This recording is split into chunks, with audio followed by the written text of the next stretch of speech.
आपकी बात लाइव में आपका स्वागत है। मैं हूं मुज़फ़्फ़र ग़ज़ाली।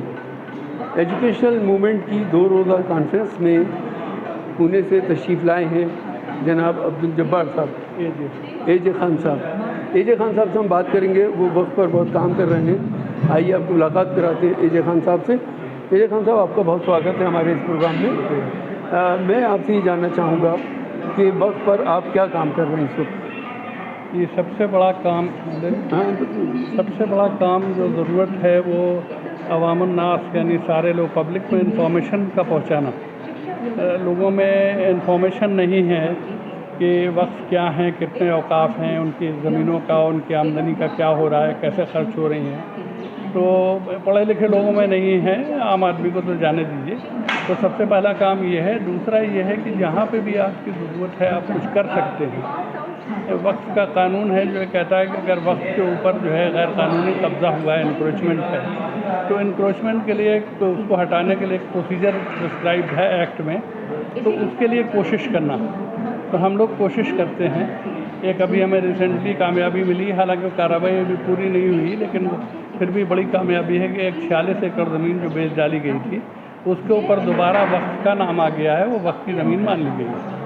तो ये पूरे मुल्क में आपके मुताबिक कितने वक्फ होंगे? ये औकाफ जो है साहब 3,21,000 से 22,000 से कुछ ऊपर हैं, और इनकी जायदादें जो हैं 8.5 लाख से ऊपर हैं। इमूवेबल प्रॉपर्टीज़ मूवेबल हैं 16,000 समथिंग। क्या ख़तरा महसूस कर रहे हैं वक्त पर आप? देखिए, ये तीसरा नंबर है लैंडलॉर्ड्स में मुस्लिम औकाफ का। पहला इंडियन आर्मी है, दूसरा रेलवेज है, तीसरा औकाफ है। ये गवर्नमेंट स्टैटिस्टिक्स पे बेस्ड है। स्टैटिस्टिक्स में खाली रजिस्टर्ड औकाफ जो हैं वो आते हैं। अनरजिस्टर्ड औकाफ जो लोगों ने किसी न किसी वजह से रजिस्टर नहीं कराया, उनका नंबर डबल है। तो अगर आप उसको सबको देख लें तो एक हिसाब से हम सबसे बड़े ज़मींदार हैं इस मुल्क में, और हमारी हालत ख़राब है। और हम जो अपने भाई बहनों के लिए कर सकते हैं दीगर मज़ाहिब के, वो भी हम नहीं करने पाते। हमें अपनी रोटी रोज़ी का नहीं है तो हम दूसरे के लिए क्या करेंगे। जो वक्फ बोर्ड है उसमें तो हमारी लोग उसके मुतवल्ली होते हैं, तो फिर क्यों नहीं वक्त पर हम लोग काम कर पाते हैं? जी, वो वजह यह है साहब, मैंने जैसा अभी जलसे में कहा कि शैतान हमेशा से रहा, हमेशा रहेगा। तो ये जो लालच का और जो ग्रीड का और इसका एक्सप्लॉयटेशन का शैतान है, वो सब जगह घुसा हुआ है। और हमने कभी ये कोशिश नहीं की कम्युनिटी ने कि भाई हम उनको समझावें कि सरकार ये आपकी चीज़ नहीं है जो आप बेच रहे हैं, ये माले मुफ्त दिले बेरहम वाला मामला नहीं होना चाहिए। तो इस वजह से कि लोगों को खुद इल्म नहीं है। तो अगर आप पॉइंट आउट करें तो ऐसा बुरा कोई नहीं है कि जो उस चीज़ के ऊपर आपसे लड़ाई करे, झगड़ा करे। जी, जैसे हमने कहा जाता है कि साहब ये बड़ा ख़तरनाक काम है। अभी एक साहब ने मुझे वो दिया कि साहब आप ज़रा होशियार रहा कीजिए। तो मेरा कहना है कि ऐसा कोई ख़तरनाक काम नहीं है। मुल्क का कानून है वक्फ एक्ट 1995, उस पर अमेंडमेंट हुए हैं 2013 में, अभी भी आगे भी होंगे। बहुत अच्छा कानून है, उसकी नॉलेज होना चाहिए, और उसके ज़रिए से वक्फ की प्रॉपर्टीज़ को वापस लेने की और उनके कमर्शियल और सोशल पर्पसेस के लिए, एजुकेशनल पर्पसेस के लिए एक्सप्लॉयटेशन की कोशिश, ये वक्फ का इस्तेमाल है। एक बात आपने और कही कि 3 महीने का कैप्सूल कोर्स चलाना चाहिए जी, और चाइना का आपने उदाहरण दिया जी। तो चाइना की क्या मिसाल है, क्या उन्होंने कोर्स शुरू किया था और आप किस तरह के कोर्स की बात कर रहे हैं? जी, चाइना में उन्होंने बेयरफुट डॉक्टर कहा था कि MBBS की डिग्री के लिए 5 साल लगते हैं, वहाँ पे भी लगते थे। तो उनका, और उसके लिए खासे पैसे लगते हैं।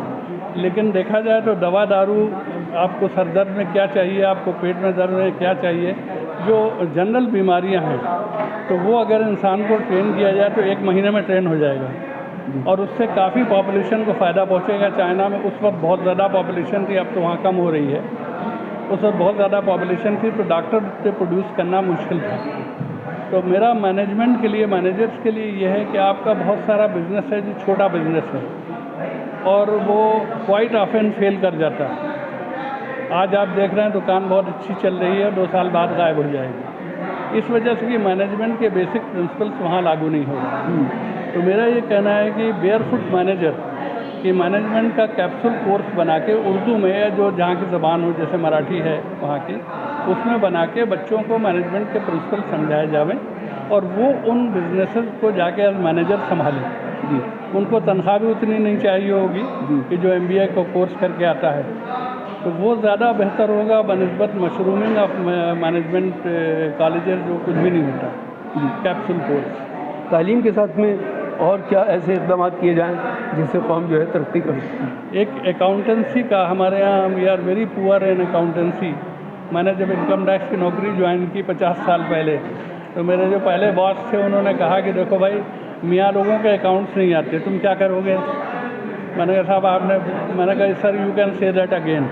तो उनका क्या मतलब? मैंने कहा आप जो कह रहे हैं बिल्कुल सही कह रहे हैं, अकाउंट्स नहीं आते, लेकिन हमारी निगाह बहुत शार्प होती है, तो कहाँ एबनॉर्मेलिटी है वो देखने में हम बहुत माहिर हैं, तो हम पकड़ेंगे। मैंने काफ़ी केसेस, अच्छे कॉम्प्लिकेटेड केसेस सॉल्व किए। तो मैं अपने बच्चों के लिए कह रहा हूँ, लेकिन उनको अकाउंट्स की नॉलेज बहुत ज़रूरी है।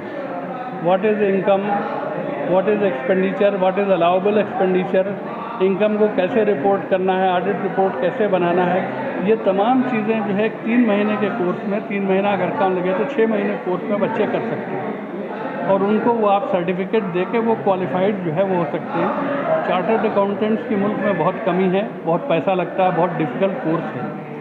अपने मुस्लिम चार्टर्ड अकाउंटेंट्स से मेरे एक दोस्त हैं एजाज साहब, बहुत अच्छा वो बच्चों को ट्रेन कर रहे हैं, बना रहे हैं, कोई 16 चार्टर्ड अकाउंटेंट बना चुके हैं। तो मेरा कहना ये है कि अगर आप ये चीप कोर्स, कैप्सूल कोर्स चलाएं तो ये कम टाइम लेगा और काफ़ी बच्चे इससे फ़ायदा उठा सकते हैं। हमारे साथ बात करने के लिए बहुत बहुत शुक्रिया। हम एजुकेशनल मूवमेंट की 12वीं एजुकेशनल कॉन्फ्रेंस में शामिल हैं और ये प्रोग्राम मुसलसल दूसरा रोज़ आज हो चुका है, जारी है। आगे भी हम मुलाकात कराते रहेंगे, बने रहिए हमारे साथ।